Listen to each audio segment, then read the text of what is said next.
Let me start with a very quick thumbnail size sketch of what I talked about in the previous podcast. Now, I spent an entire podcast on this, but we don't have to go back and do that whole podcast again. You can listen to that on your own. But here's the nub. Here's the theory behind what I was talking about. Today we're going to apply it. But here's the theory in a nutshell. The length of your thumb equals the strength of your thumb. Length equals strength. Now, what I'm talking about is the fact that your thumb needs to be nice and high, forming a very nice little, almost like a letter C with your second finger, so that your thumb has room to move. When you think about your thumb as being the entire length of that digit, right? From the end of your thumb to that joint right at the base of your thumb where it joins your wrist, your thumb is long. You need to use that entire length of your thumb. And in order to do that, you really need to think about your thumb being high, being away from your second finger so that your thumb is nice and long. So there's tip number one, right? Length equals strength. Tip number two, your motion of your thumb is where your tone comes from. So if your thumb is nice and high, it's got a nice big space between the tip of your thumb and that middle knuckle of your second finger, which is where your thumb should close to, then you've got room for your thumb to move so that as it closes over to that second knuckle of your second finger, that middle knuckle there, it's got room to move. Because it's moving, you have a range of tone that's possible.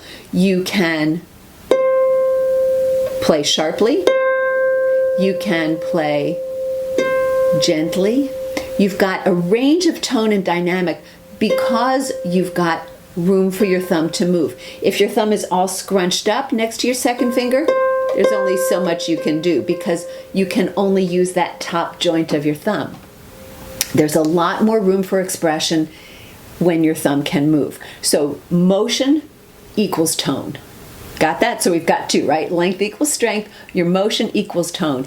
And that third point is that your relaxation equals your control.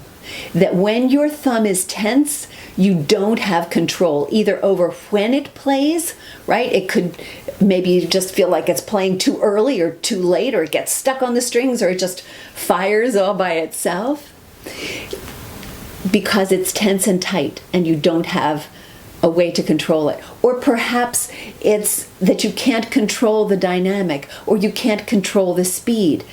This is why you need to relax. Relaxation is what allows you to have that control. And those were the three things that I talked about in that earlier podcast episode. Just sort of summed up for you here, right? Length equals strength, motion equals tone, relaxation equals control.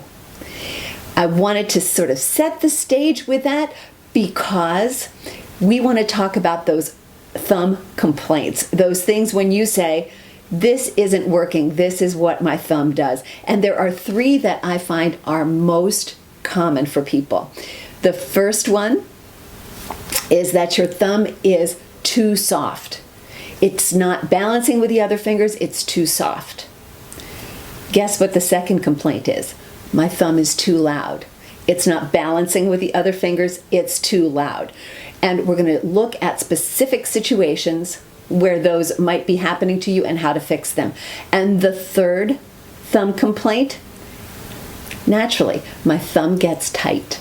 My thumb feels tense, it feels awkward. All right, so I've already told you what the fixes are, right? Length equals strength, motion equals tone, relaxation equals control. But how do they play out specifically? What are the exercises, the drills, the things that you can use to get the control that you want, to get the dynamic and the tone that you want? That's what we're talking about today, and we're going to start with that very first one. My thumb is too soft.